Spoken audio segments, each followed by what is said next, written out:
R29 is clearly an influencer in its own way, Complex the same way. What do you recommend for the brands out there that are looking for like-minded brands to similar brands like them to partner with? I would say for Refinery, and I'm not on the editorial side, but I think it is imperative that there is a really strong voice, and that there are people that are solely dedicated to creating that like kind of voice for the brand in an editorial way that's really not thinking about the ad dollars and all of that, and thinking about really what it stands for.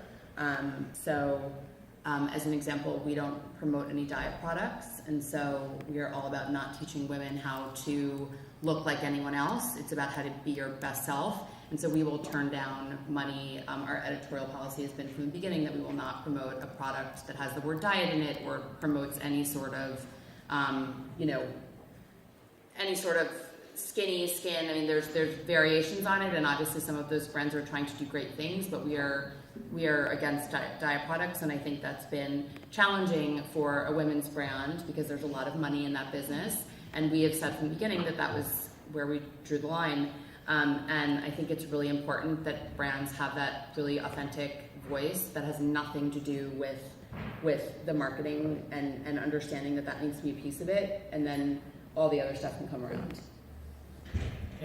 From our perspective, very similarly, like looking at Acura as an example, Drake loving Acuras is actually a throwback to the older rappers that used to rap about Acuras. And so when you're thinking about other brands to work with or brands that make sense for you, I mean, does it make sense for Acura to say, oh shit, Drake's got the Acuras in his video. Maybe we should hit up Complex and have them write an editorial piece on, top 10 rappers that like Acuras. We're coming to Complex.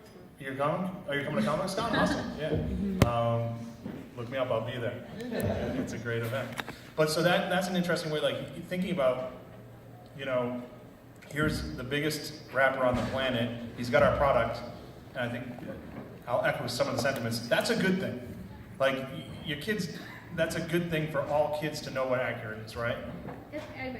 But for other brands, when I think about the string cheese or the vapor rub, and it's like when they look at that and think it's paid, and they're like, it may not be the best product, that's just the one they took the money from. Right. Well, because he's got friends who are influencers. Why are your kids concerned about VapoRub? They're not. These are brands I've heard while I was here. Just trying to add a little levity here. When there's 20 kids in my house and they know that it's all paid, and then they just say, hey, that's what they got paid to do. They took that money. I don't know if it's the best product. That might be the best skateboard, not be the best skateboard, but it's the one they got paid to talk But about. they're having a conversation about it. exactly. But they're questioning whether that's the one they should That's buy. okay, but they're having a conversation. That's part of this whole thing. Brand is awareness. creating a Yeah. conversation. That's the top of the funnel. That's the top. That's what you want. That's what you want. Yeah. Yes. Are there, we've got a few more minutes. Are there any other questions from the room? Yes. Kind of going off that, is there any product category or product that does not work well, or what are attributes of products that don't lend themselves to be marketed through influencer marketing? Actually, I have a similar question. Okay. On brand like Ferrari and Hermes, how much influencer there is in marketing? Right, so prestige. So one is, are there categories that are outlawed? And two is, are prestige brands? Are there people that, is there an influencer for every brand? I think there's an influencer for every I brand. think I just don't think it might be your traditional Way of doing definition of an influencer.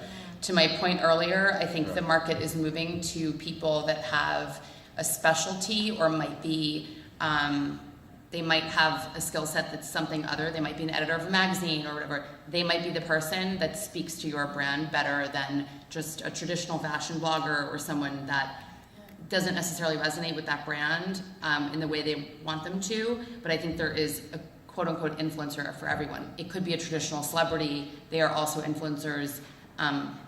It's pretty vast. I mean, So it could be I think a there thing is like someone I mean, for everyone. Oprah became an unwitting influencer for Hermes when she was denied entry into the Hermes store in Paris.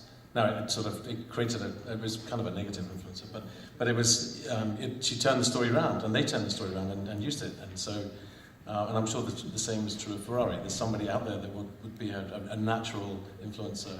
Yeah, if we redefine like what influencer, just to build on what you were saying, where if you think about all the content that is on any platform or on YouTube, there's plenty of channels that have, you know, high performance vehicle reviews, and they race cars against one another, and they do outtakes and really amazing content.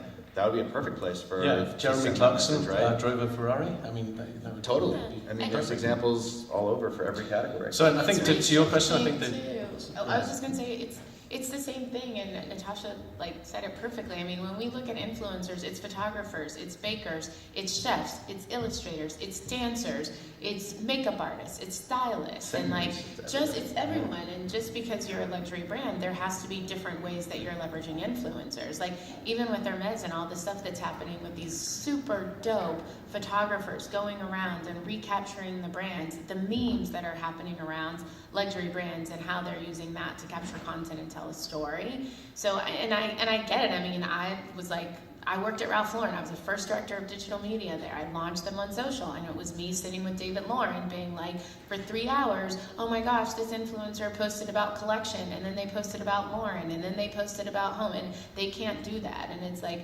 actually they can, because we're looking at them through different narratives for each of the brands that we're aligning them with. Yeah.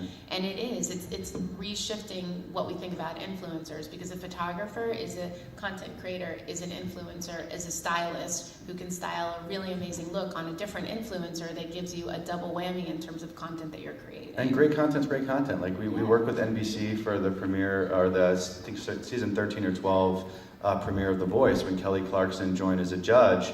And rather than they did have a couple of upfront mentions inside these videos, but they had not influencers, but up and coming artists that are doing their own original songs and cover songs, do a cover of Kelly Clarkson's new song, give a shout out that she's joining The Voice that season. People should tune in.